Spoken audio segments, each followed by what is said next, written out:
Breaking news. కవిత రాజీనామాకు ఆమోదం లభించింది. మండలి చైర్మన్ ఆమోదం తెలిపారు. అయితే ఇటీవల ఎమ్మెల్సీ పదవికి రాజీనామా చేసిన కవిత నిజామాబాద్ లోకల్ బాడీ నియోజకవర్గం నుంచి ఎమ్మెల్సీగా ఎన్నికయ్యారు. సో ఈ సందర్భంగా కూడా ఆమె రాజీనామా చేస్తానంటూ ప్రకటించిన అనంతరం కూడా రాజీనామా చేయడానికి అయితే సిద్ధమయ్యారు. దీంతో తమ రాజీనామాకు అయితే ఆమోదం లభించిందనే చెప్పాలి.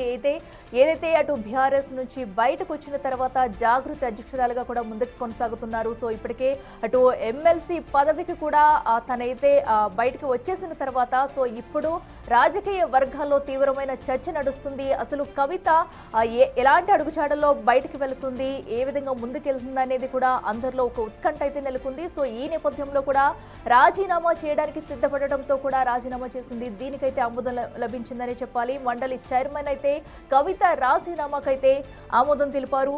సో మనం చూడొచ్చు, ఎందుకంటే ఏదైతే సంక్రాంతి వస్తుంది, సో పండగ అనంతరం కూడా తను రాజకీయాల్లో చురుగ్గా పాల్గొంటూ ఒక పార్టీని అయితే నెలకొల్పుతానంటూ కూడా చెప్పుకొచ్చారు. సో ఇక్కడ నుంచి చూసుకున్నట్టయితే రాజకీయాల్లో మరింత చురుగ్గా పాల్గొంటూ అటు ప్రజలతో మమేకమై తమ పార్టీని బలహీన పడేలా చేసేందుకు కూడా ముందుకు వెళ్లేందుకు కూడా సన్నద్ధమవుతున్నారు కవిత. ఈ అంశానికి సంబంధించి మరింత సమాచారం మా ప్రతినిధి విజయ్ అందిస్తారు. విజయ్ చెప్పండి, అటు కవిత అయితే ప్రజల్లో మమేకమని ఎందుకు కూడా ముందుకు వెళ్తున్నారు. సో రాజకీయాల్లో తనకంటూ ఒక బలమైన మార్కు వేసేందుకు కూడా ఒక అడుగు ముందుకు వేస్తారని చెప్పాలి. సో ఈ నేపథ్యంలో తను చేసిన రాజీనామా కూడా ఆమోదం లభించింది. సో ఇక్కడి నుంచి కవిత పాలిటిక్స్ ఎలా ఉండనున్నాయనుకోవచ్చు? ఎగ్జాక్ట్లీ అఖిల, ఎందుకంటే మొదట బీఆర్ఎస్ పార్టీ నుంచి నిజామాబాద్ స్థానిక సంస్థల సంబంధించినటువంటి అక్కడి నుంచి బీఆర్ఎస్ పార్టీ మొదట కవిత అయితే ఎలక్ట్ అయ్యారు. అయితే ఎలక్ట్ అయిన తర్వాత బీఆర్ఎస్ నుంచి బయటికి వచ్చిన తర్వాత కానీ సస్పెండ్ చేసిన తర్వాత తృణప్రాయంగా బీఆర్ఎస్ నుంచి వచ్చినటువంటి ఎమ్మెల్సీ పదవి నాకు అక్కర్లేదు అని చెప్పేసి ఎమ్మెల్సీ కవిత అయితే ఖచ్చితంగా వెంటనే ఆ ఎమ్మెల్సీ పదవికి కూడా రాజీనామా చేశారు. అయితే కొద్ది కాలంగా సస్పెన్స్ కూడా కొనసాగిందని చెప్పాలి. పదవికి రాజీనామా చేసినా కూడా మండలి చైర్మన్ గుత్తా సుఖేందర్ రెడ్డి ఆవిడ పదవికి సంబంధించి పునరాలోచించుకోవాలి ఈ రాజీనామా గురించి అంటూ కూడా కవితకైతే పలుమార్లు నచ్చజెప్పినప్పటికీ కూడా ఎట్టకేలకు చైర్మన్ కూడా ఇటు కవిత ఎమ్మెల్సీ పదవి రాజీనామా ఏదైతే ఉందో ఆ రాజీనామాని ఆమోదించినట్టుగా తెలుస్తుంది. ఈ రోజు దానికి సంబంధించి అఫీషియల్ గెజిట్ కూడా బయటకు అయితే వచ్చింది.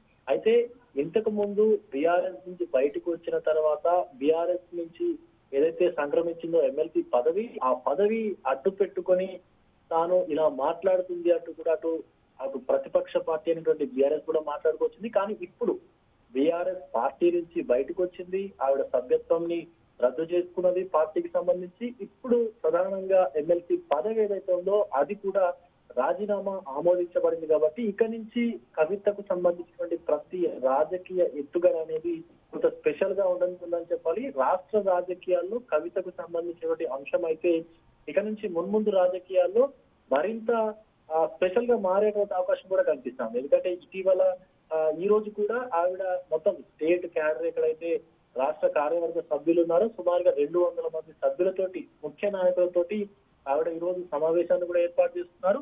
దివాళీకి అంటే దివాళీ అనంతరం కొంత చురుకుగా అంటే పార్టీకి అంటే ఈ జాగృతి కార్యకలాపాల్లో పాల్గొంటూ కూడా వచ్చారు. తర్వాత ఏదైతే సంక్రాంతి నుంచి ఇంకా చురుకుగా కూడా ఆవిడ ఈ యొక్క ప్రత్యక్ష రాజకీయాల్లో పాల్గొనేటువంటి అవకాశం ఉన్నట్టు కూడా చెప్తారు. కానీ ఉగాది పండుగకు ఖచ్చితంగా తెలుగు సంవత్సరానికి సంబంధించి తెలుగు సంవత్సరాది నాడు ఖచ్చితంగా పార్టీని అనౌన్స్ చేయబోతున్నారు అంటూ కూడా ఒక వార్త అయితే చక్కర్లు కొడుతోంది. ఎందుకంటే ప్రత్యేకంగా తెలుగు వారికి సంబంధించి ఉగాది అనేది ఒక సెంటిమెంట్.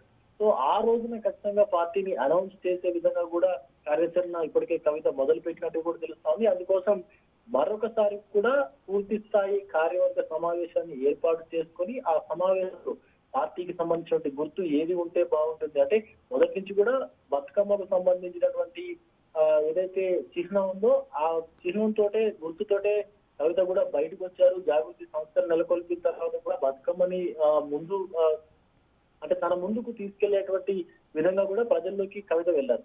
ఇప్పుడు కూడా ఖచ్చితంగా బతుకమ్మ గుర్తే ఉంటే బాగుంటుంది అనేటువంటి ఆలోచన కూడా అటు జాగృతి కార్యకర్తల్లో కూడా ఉన్నట్టుగా తెలుస్తుంది. బట్ ఏదైతే ఎన్నికల కమిషన్ పార్టీ నెలకొల్పిన తర్వాత ఎన్నికల కమిషన్ వాళ్ళకు సంబంధించి కూడా ఇప్పటికే పార్టీకి సంబంధించినటువంటి పలు పేర్లను కూడా ఇప్పటికే ఢిల్లీలో రిజిస్ట్రేషన్ చేసినారు అని చెప్పేసి కూడా ఇదివరకే మనకు వార్తలు చక్కర్లు పెట్టినటువంటి సందర్భం కూడా కనిపించింది. ఎట్టకేలకు రాబోయేటువంటి 2029కి సంబంధించినటువంటి ఎన్నికల్లో సాధారణ ఎన్నికల్లో రైట్ విజయ్, థ్యాంక్ యూ. ఇక ఇదే అంశానికి సంబంధించి కూడా ఇప్పుడు ప్రస్తుతం అయితే తెలంగాణలో ఇటు కవిత టాపిక్ అయితే హాట్ టాపిక్ మారిందని చెప్పాలి. ఇక దీనికి సంబంధించి కూడా మరింత సమాచారం అసోసియేట్ ఇన్పుట్ ఎడిటర్ నగేష్ అందిస్తారు. నగేష్ చెప్పండి, ఏదైతే అటు ఎమ్మెల్సీ కవిత కూడా ఇప్పటికి ఇదివరకే అటు ఎమ్మెల్సీ పదవి కూడా రాజీనామా చేశారు. సో ఇప్పుడు మొత్తంగా అయితే రాజీనామాకి ఆమోదం లభించింది. సో ఇక మీదట కవిత అడుగులు ఎటు వేయనున్నారనుకోవచ్చు. సో ఇది అటు బీఆర్ఎస్ కి ఏమన్నా దీనిపై ఏమైనా ఒక రియాక్షన్ ఉంటుందనుకోవచ్చా? బీఆర్ఎస్ పార్టీ నుంచి ఇప్పటికీ ఎటువంటి రియాక్షన్ అయితే లేదు. అంటే ఎవరి నుంచి కూడా రియాక్షన్ లేదు. ఇవాళ కేటీఆర్ కుటుంబ సభ్యులకు సంబంధించి ఇవాళ కొంత వ్యాఖ్యలు చేశారు. అంటే పార్టీలో ఉన్న లీడర్లు ఎవరైతే ఉన్నారో వాళ్ళు కుటుంబానికి సంబంధించి ఇంట్లోనే మాట్లాడుకోవాలి, బజార్న పడకూడదని చెప్పి అంటే కవితను ఉద్దేశించి మాట్లాడినట్లుగానే ఆ వ్యాఖ్యలు వచ్చినట్టుగా విశ్లేషకులు చెప్తున్నారు. కవిత రాజీనామా అనేది ఖచ్చితంగా సంచలనమైన విషయమే. ఎందుకంటే 2021లో నిజామాబాద్ స్థానిక సంస్థల స్థానం నుంచి శాసన మండలి సభ్యులుగా కవిత ఎన్నికయ్యారు. బీఆర్ఎస్ పార్టీకి ఎమ్మెల్సీ పదవికి సెప్టెంబర్ 3న రాజీనామా చేశారు కల్వకుంట్ల కవిత.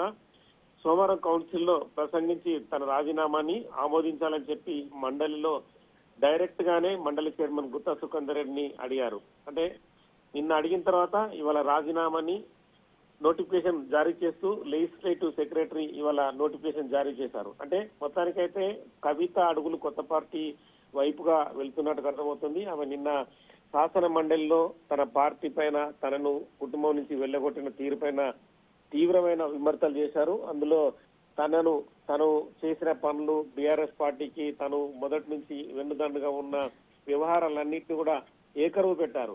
అవన్నీ వ్యాఖ్యలు దాదాపుగా గంట సేపు పైగానే మాట్లాడారు. మొత్తం బీఆర్ఎస్ పార్టీని అంటే టీఆర్ఎస్ పార్టీ నుంచి బీఆర్ఎస్ పార్టీని ఊడ్చి పరిచినట్టుగానే మాట్లాడారు. అవన్నీ కూడా ఖచ్చితంగా బీఆర్ఎస్ పార్టీని ఒక రకంగా ఇరుకున పెట్టినట్లే. ఎందుకంటే కుటుంబంలో జరుగుతున్న ఇష్యూలలో ఖచ్చితంగా కుటుంబ పార్టీగా ఉన్న టీఆర్ఎస్ పార్టీ బీఆర్ఎస్ పార్టీగా మారిన ప్రభుత్వం పోయిన తర్వాత 10 ఏళ్ల పాలనలో ప్రభుత్వం వెళ్ళిన తర్వాత ఎంత లుకలుకలు బయటకు వచ్చాయి, కవిత మాట్లాడిన మాటలకు నిదర్శనంగా ఉన్నాయని చెప్పి రాజకీయ విశ్లేషకులు అభిప్రాయపడ్డారు. కవిత నిన్న శాసన మండలిలో చేసిన వ్యాఖ్యలు పెద్ద దుమారాన్ని రేపాయి. ఇప్పటికీ కేటీఆర్ గాని, హరీష్ రావు గాని, మాజీ ముఖ్యమంత్రి కేసీఆర్ గాని వాళ్ళ కుటుంబ సభ్యులు ఎవరు కూడా బయటకు వచ్చి మాట్లాడలేదు. అంటే కేవలం గొంగిడి సునీత మాట్లాడారు. కానీ అవి కూడా మామూలుగా కవితకు ఏం తక్కువ చేశారని చెప్పి బీఆర్ఎస్ పార్టీ నుంచి గొంగిడి సునీత కౌంటర్ ఇచ్చే ప్రయత్నం చేశారు. కానీ ఖచ్చితంగా హరీష్ రావు, కేటీఆర్, మాజీ ముఖ్యమంత్రి కేసీఆర్ మాట్లాడితే పరిస్థితి వేరే విధంగా ఉండదు. కానీ గత కొన్ని నెలలుగా జరుగుతున్న రైట్ నగేష్, థ్యాంక్ యూ. ఈ రాష్ట్రంలో 4 కోట్ల మంది ప్రజలుంటే 40 మంది మనం ఎమ్మెల్సీలో ఉంటాం అధ్యక్ష. పెద్దల సభలో కూర్చోవడం అనేటటువంటిది చాలా పెద్ద గౌరవం. ఇటువంటి గౌరవాన్ని నాకు ఇచ్చినటువంటి బీఆర్ఎస్ పార్టీకి, అట్లానే నిజామాబాద్లో నాకు ఓటు వేసి గెలిపించినటువంటి మా ఎంపీటీసీ జెడ్పీటీసీ సభ్యులకు ధన్యవాదాలు తెలియజేస్తూనే నాకు ఇచ్చినటువంటి బాధ్యతను నేను నిర్వహించడానికి అదే బీఆర్ఎస్ పార్టీ నుంచి నాకు అనేకమైనటువంటి కట్టుబాట్లు ఎదురవుతూ ఉన్నాయి. కాబట్టి ఆ పార్టీ ద్వారా సంక్రమించినటువంటి పదవిని పెట్టుకోవడం అన్నది నైతికత కాదు. కాబట్టి ఆ పార్టీ ఇచ్చినటువంటి పదవికి రాజీనామా చేయాలని చెప్పి నిర్ణయం తీసుకున్నాను.